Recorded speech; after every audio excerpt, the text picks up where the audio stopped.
सरसंघचालक डॉक्टर मोहन भागवत यांनी उद्याच्या श्री राम प्रतिष्ठापनेसाठी भारतीयांना एकजूट होण्याचं आवाहन करण्यासाठी एक लेख लिहिलाय। त्यामध्ये ते म्हणतात की आजवरच्या श्री राम जन्मभूमी आंदोलनामुळे देशातल्या काही समाज घटकांमध्ये असलेली कटुता आता संपवली पाहिजे। त्यासाठी समाजातील जाणत्यांनी सक्रिय प्रयत्न केले पाहिजे असं आवाहन सुद्धा सरसंघचालकांनी केलेलं आहे।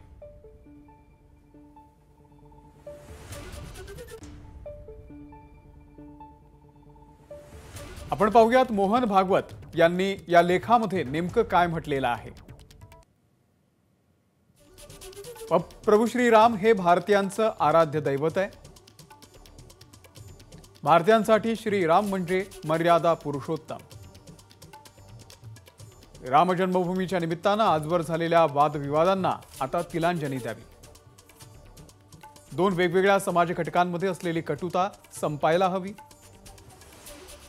समाजातील जाणत्या आणि जागत्या धोरणांनी वादविवाद मिटवण्यासाठी पुढाकार घ्यावा।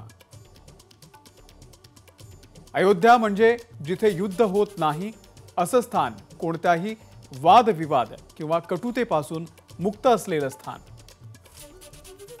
म्हणजे संपूर्ण देशामध्ये अयोध्येचं पुनर्निर्माण व्हायला हवं।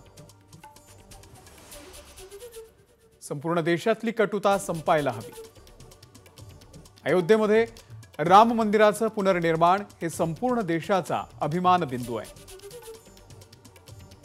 राम जन्मभूमीचं जन आंदोलन भारतीयांचा एकात्मिक लढा आहे आणि म्हणूनच सर्वांनी आजपर्यंतची आपापसामधली कटुता विसरली पाहिजे। आणि या संदर्भामध्ये अधिक बोलण्यासाठी आपले प्रतिनिधी रजत वशिष्ठ सध्या अयोध्येमधून आपल्या सोबत आहेत। रजत, उद्याच्या सोहळ्याच्या पार्श्वभूमीवरती सरसंघचालकांचं हा जो लेख आहे, त्यांचं जे मत आहे ते अत्यंत महत्त्वाचं आहे। आजपर्यंत अयोध्येमध्ये खूप वाद होते, दोन समाजांमध्ये या निमित्तानं अनेकदा वाद सुद्धा दिसून आले। आता हे वाद संपवले पाहिजे असं सरसंघचालक मोहन भागवत यांनी म्हटलेलं आहे। कसं बघायचं याकडे? नक्कीच अमोल, खूप महत्त्वाचा हा लेख आहे आणि या लेखामध्ये सरसंघचालकांनी जी भूमिका मांडलेली आहे ती अत्यंत महत्त्वाची आहे।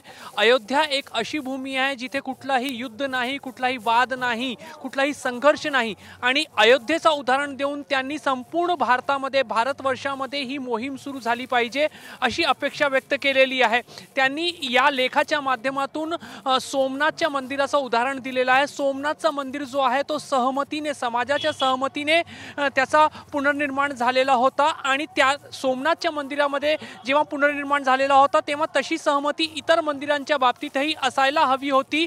मात्र तेव्हा राजकारण आडवं आला, राजकारणामध्ये तुष्टीकरणाची नीती जी आहे ती समोर आली आणि भारताच्या राजकारणाची दिशा तिथून बदलली। मात्र आता आपण बरेच पुढे आलेलो आहोत आणि आता हे सगळं संपायला हवं अशी अपेक्षा जी आहे ती सरसंघचालकांनी व्यक्त केलेली आहे। त्यामुळे जेव्हा समाजातील विविध स्तरांच्या प्रयत्नातून राम जन्मभूमीचं आंदोलन चाललं, न्यायालयाकडून त्याच्याबद्दल निर्णय आला आणि आता संपूर्ण समाजाच्या सहमतीने, सहकार्याने राम मंदिराचा निर्माण होत आहे, तेव्हा प्राणप्रतिष्ठा सोहळ्याच्या एक दिवसापूर्वी सरसंघचालकांनी हे जे लेख लिहिलेला आहे त्याच्यामध्ये अत्यंत महत्त्वाची भूमिका व्यक्त केलेली आहे।